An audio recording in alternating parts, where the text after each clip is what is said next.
There is something sitting in American garages and driveways right now that most people have completely forgotten about. While the whole world argued about pure electric cars, a small group of American engineers kept working quietly on the oldest machine in the automobile, the internal combustion engine itself, and they broke it open in ways that should not have been possible. We are talking about an engine with no cylinder heads and no valves at all. An engine that threw away the crankshaft completely and still makes electricity. And a small 4-cylinder from Detroit that helped a normal family sedan cover 106 miles on the energy of a single gallon of fuel. These are not sketches on a whiteboard. These are not concepts waiting for funding. These are machines that have been built, bolted into real vehicles, tested by the United States government, and in some cases sold to ordinary Americans by the hundreds of thousands. In this video, we are counting down 8 American engine breakthroughs, starting with the smallest and ending with the one that genuinely shook the entire auto industry. The engine at number 1 is the only machine on this entire list that was already sold to the public, already earned that 106 figure from federal testers, and then was quietly killed by the company that built it. But we are not starting at number 1. We are starting at number 8. And every single entry gets harder to believe as we go. If you enjoy videos like this one, please hit the like button because it takes a lot of effort to put these together, and subscribe so you do not miss the next one. What you are about to see includes a Silicon Valley company whose entire engine breakthrough is software with no new hardware at all. An engine that has been run on vodka, and a world record set overseas in the spring of 2026 that made every engineer in Detroit sit up straight. Number 8 is dynamic skip fire from Tula Technology. Let us start with the strangest kind of breakthrough. There is one you cannot photograph. Tula Technology is based in San Jose, California, and the company did not build a new engine at all. It rewrote the instructions the engine already follows. General Motors licensed the system and calls it dynamic fuel management. Here is the problem it solves. When you drive a large V8 pickup down a flat road at cruising speed, you are asking that engine for only a tiny fraction of what it can do. All 8 cylinders keep firing anyway, burning fuel to make power nobody requested. Older systems tried to fix this by shutting off the same fixed set of cylinders every time, like turning off half the lights in the house and leaving them off permanently. Tula went much further. Think of a drummer who does not simply play solder, but chooses individually which beats to strike and which to skip, thousands of times per minute, so the rhythm still sounds even and smooth. That is what this software does. It decides for every single cylinder on every single revolution whether to fire it or skip it. The engine can effectively run on any number of cylinders between 1 and 8, changing that decision hundreds of times a second. The claimed fuel saving reaches up to 15%, and this is not laboratory theory. The technology entered production in 2018, and the 1 millionth vehicle carrying it rolled off the line in November of 2020. It is in the Cadillac Escalade, the Chevrolet Silverado, the Chevrolet Suburban, the GMC Sierra, and the GMC Yukon. There is no separate price tag because it is licensed to the automaker and baked into the vehicle you already buy. Now there is a catch, and it is a real one. This makes a wasteful engine less wasteful. It does not change the fundamental physics of how that engine burns fuel. For that, you have to tear the engine apart and start over, which is exactly what a small team in Connecticut did. Number 7 is the X engine from Liquid Piston. If the last breakthrough was pure software, this one goes in the opposite direction entirely. Liquid Piston is based in Bloomfield, Connecticut, and it was founded in 2004 by a father and son, Nikolai and Alexander Skolnick, after their engine concept placed second in a business competition at the Massachusetts Institute of Technology. Their idea was to take the rotary engine the design Mazda made famous and turn it completely inside out. In a traditional rotary, a triangular rotor spins inside a curved housing. Liquid Piston reversed the geometry. Their rotor is shaped like a figure 8 and moves inside a triangular housing. Crucially, the seals sit on the stationary housing rather than on the spinning part. That one change solves the lubrication and sealing problems that ruined rotary engines for 50 years. Picture the difference between oiling a door hinge that stays still and trying to oil a spinning propeller. The results are hard to believe when you see the hardware. One version, the X-Mini, is a 70 cubic centimeter engine with a core weighing about 4 pounds, roughly the weight of a bag of sugar, and it has been demonstrated at 3.5 horsepower. The company states its engines are up to 30% more efficient than comparable piston engines, and they have been run on gasoline, propane, kerosene, jet fuel, hydrogen, and in one demonstration, vodka. The United States Army awarded contracts for portable generators built around this engine. Systems that are roughly a quarter the size and weight of the generators currently carried in the field. Here is the honest limitation. No production passenger car uses this engine today. The company is focused on generators, drones, and military applications, where small size and multi-fuel capability matter more than anything else. It proves the old rules can be broken. It does not yet move your family. For that, we need to go a lot bigger. Number 6 is the opposed piston engine from EPA-rated. Now, we get to the machine that genuinely made engineers stop and stare. EPA-rated sits in San Diego, California, and it was founded in 2004 by the late Walmart heir John Walton and the late physicist James Lemke.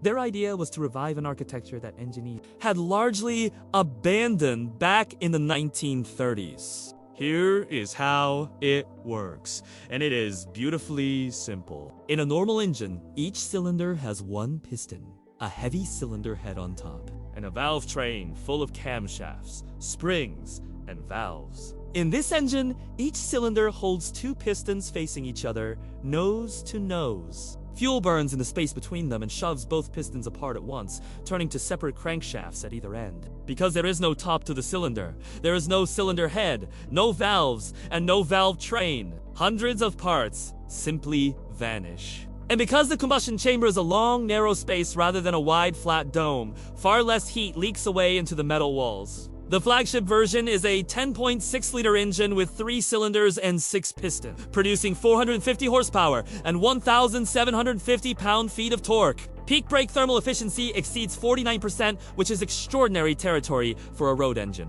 The proof came on public highways. EPA-rated installed one in a Peterbilt 579 tractor that ran in Walmart fleet service in California for more than 6 months. Depending on the route, it burned between 4 and 21% less fuel than the best conventional engine in its class. And it met California's tough 2027 emissions limits. There is also a smaller 2.7-liter design aimed at putting a full-size pickup near 37 miles per gallon. Now, you might be wondering, if this is so much better, why is it not in every truck on the road already? Fair question. The answer is that the entire global supply chain, every factory, every tool, every trained technician is built around the conventional layout, and changing that costs billions of dollars. Efficiency alone does not move an industry. It takes a bigger prize than that, and the national program went after exactly that prize. Number 5 is the 55% super truck engine from Cummins. Let us talk about the single most important number in this entire field: brake thermal efficiency. It measures how much of the energy in your fuel actually becomes useful motion at the wheels. To put that in perspective, a typical gasoline engine in a passenger car converts somewhere around 1/4 to 1/3 of the fuel you buy into forward movement. Everything else leaves this heat through the radiator and out of the tailpipe. Every time you fill your tank, most of that money becomes warm air. The best heavy-duty diesels used to sit around 43%. In 2010, the United States Department of Energy launched a program called Super, and Cummins,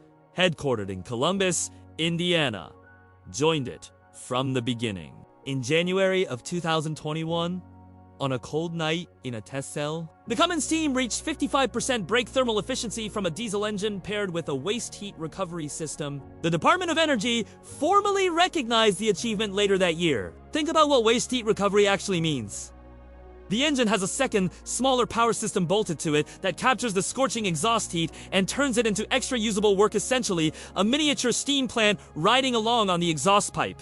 More than 200 Cummins employees supported a core team of 25 people who ground toward that number in tiny increments over years. Cummins also worked with Tula on a diesel version of the Skipfire software, demonstrating large reductions in nitrogen oxide emissions along with a cut in carbon dioxide. Here is the honest limitation. That 55% figure was achieved at a peak operating point in a test cell on a very large engine with hardware that adds cost and complexity. It is a demonstration of what is physically possible, not a specification sheet from a dealership. Still, that number redefined the ceiling of what a diesel could do. And then a company in California asks whether an engine needs a crankshaft at all. Number 4 is the linear generator from Mainspring Energy. This one breaks the mental picture of an engine completely. Mainspring Energy was founded in 2010 in Menlo Park, California by 3 Stanford engineers. Their machine has no crankshaft, no connecting rods, and no spinning parts in the power path whatsoever. Instead, 2 oscillators tipped with magnets are driven back and forth in a straight line by a low-temperature, flameless chemical reaction. As those magnets rush past coils of wire, they generate electricity directly. There is no rotation to convert. There is no gearbox. Picture a piston that never turns a wheel, only slides between 2 magnetic springs, making current on every pass. Because the reaction happens at low temperature and without a flame! The machine produces almost no nitrogen oxides and no particulate matter, which is why these units can be permitted and installed in places a conventional generator never could. And because the control system governs the reaction electronically rather than mechanically, the machine can switch between fuels on the fly, running on natural gas, propane, biogas, or hydrogen without a major retrofit. The units scale from a few hundred kilowatts to more than 100 megawatts. The company began shipping in 2020. In recent years, the Department of Energy has awarded tens of millions toward manufacturing capacity, and major investors, including Amazon's Climate Pledge Fund, have put in hundreds of millions more. National Grid has announced units running on 100% hydrogen. The honest limitation is important here. This machine powers data centers, hospitals, and charging sites. It does not power your car, not today. But it proves the point that matters most for everything coming next. The job of an engine is changing from turning wheels to making electricity. And that shift explains why the last 3 entries on this list exist at all. Before we get to the podium, it is worth stopping to ask why all of this is happening now, in this decade, rather than 40 years ago. The answer is a paradox that trapped engineers for a century. To make an engine more efficient, you squeeze the fuel and air harder before you burn it. But squeeze too hard, and the mixture explodes early and violently, hammering the engine apart. That single limit capped efficiency for generations. Worse, an engine is only near its best when it is working hard, and almost nobody drives that way. In stop-and-go traffic, you are asking a big engine for a small effort, and it becomes shockingly wasteful. 4 things finally broke the deadlock. Fuel injection systems that spray at extraordinary pressures, atomizing fuel so finely it burns cleanly under enormous compression. Valve timing tricks that let the engine effectively compress less than it expands, capturing more energy from each burn. Electric motors and power electronics that became cheap, light, and reliable enough to actually drive the wheels. And battery cells that became affordable enough to act as a buffer, so the engine no longer has to chase your right foot at all. It can sit at one perfect operating point, humming at its most efficient setting, while the battery and motors handle everything else. That last idea is the whole ballgame. And in April of 2026, the pressure to act on it became public when the Chinese automaker Geely certified a thermal efficiency of 48.41% for a hybrid engine and had Guinness World Records verify a test run returning to 0.22 liters per 100 kilometers in a sedan, figure that works out to roughly 106 miles per gallon, achieved mostly in highway conditions. For comparison, Toyota's Prius managed 92.9 miles per gallon on its own efficiency run. That certified number is where the figure 106 entered headlines all over the world. It was a controlled run, not everyday driving, and it deserves that caveat. But here is the part that got completely lost in the noise. An American car earned that exact same number from federal testers more than 10 years ago, and Detroit walked away from it. Number 3 is the range extender system from Scout Motors. Now, the story shifts from laboratories to factories and buyers. Scout Motors is building a plant in Blythewood, South Carolina, to produce 2 vehicles, the Traveler Sport Utility and the Terra Pickup. The engineering choice they made tells you where the industry is going. Their system pairs a battery pack of roughly 60 to 70 kilowatt hours with a gasoline engine that never touches the wheels. The engine exists purely to make electricity. The battery alone delivers around 150 miles of driving. Once the engine begins generating, total range climbs past 500 miles. The pack uses lithium iron phosphate chemistry, which is cheaper and more durable than many alternatives, and the vehicle is expected to start below $60,000. But the number that matters most is not a specification at all. The company's chief executive has said that roughly 85% of reservation holders chose the range-extended version over the fully electric one. That is the American customer voting with a deposit, and every executive in Detroit read that result. The limitation is straightforward. Production is scheduled for 2027 and nobody has driven a customer vehicle yet. Which brings us to the truck that will get there first. Number 2 is the Ram 1500 Rev.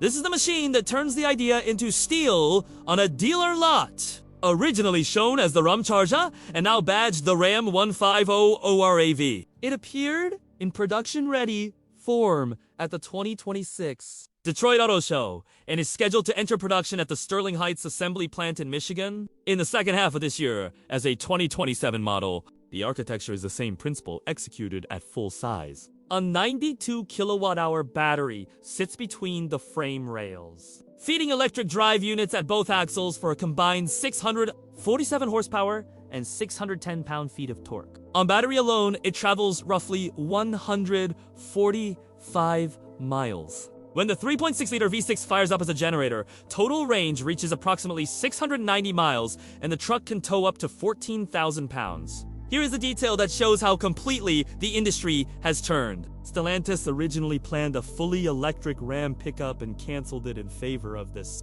Ford has publicly pivoted toward the same architecture. General Motors, which currently sells no such vehicle in the United States, has said plug-in powertrains are coming in 2027. An entire industry reversed course. And the strangest part of the whole story is that not one of these companies invented the idea. They are rebuilding something America already had. Number 1 is the Chevrolet Volt and the Voltec system from General Motors. Here is the payoff, and it is the machine teased at the very start of this video. The second-generation Chevrolet Volt was rated by the United States Environmental Protection Agency at 106 miles per gallon equivalent, combined, not a press release. Not a company claim, a federal rating on a window sticker in a Chevrolet showroom, and it happened a decade ago. The architecture was the one every automaker is now scrambling to copy. An 18.4-kilowatt-hour battery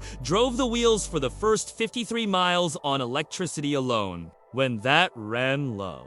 A 1.5-liter four-cylinder engine making 101 horsepower woke up and generated electricity, extending total range to 420 miles. That engine ran on regular, unleaded, and returned 42 miles per gallon once it was working. The second generation shed 246 pounds and used 192 battery cells instead of the 288 in the earlier car. Prices started at $33,995 before incentives, to put the efficiency in terms you can actually feel. One reviewer covered 106 miles in this car and burned exactly 1 gallon of gasoline plus about $1.50 of household electricity. The whole journey cost about $3.50. General Motors said 90% of Volt trips would never touch gasoline at all. And then, in 2019, the company discontinued it. The car was ahead of the market. The price was high for its size, and the industry had convinced itself that fully electric vehicles were the only destination. The tooling was retired. The engineers moved on. 7 years later, a Chinese automaker set a world record with a very similar philosophy.